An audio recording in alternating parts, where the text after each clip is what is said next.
اور دنیا کی زندگی تو کھیل تماشے کی سوا کچھ نہیں۔ رضائے الہی ایسی عظیم دولت ہے کہ جان کے بدلے بھی مل جائے تو سستی ہے۔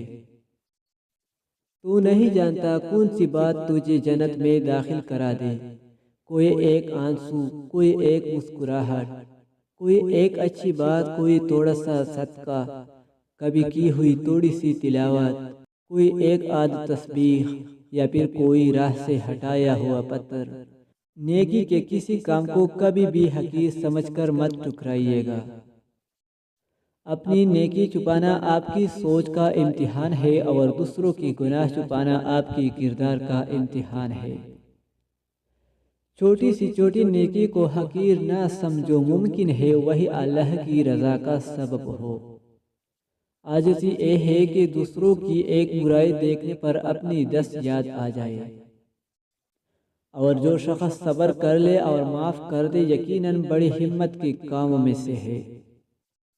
گناہوں کی کثرت موت کو بھولنے کی وجہ سے ہے۔ جو شخص اللہ کا سہارا مضبوطی سے تھام لے اس سیدھے راستے تک پہنچا دیا جاتا ہے۔ لوگوں کے ساتھ نیکی کرتے رہو، اس انتظار میں نہیں کہ وہ تمہاری نیکی لٹائیں گے، بلکہ اس عقیدہ کے ساتھ کہ اللہ نیکی کرنے والے کو پسند کرتا ہے۔ اور کامیاب لوگ تو وہی ہیں جو سر کو آسمان کی جانب شکوے کے لیے نہیں شکر کے لیے اٹھاتے ہیں۔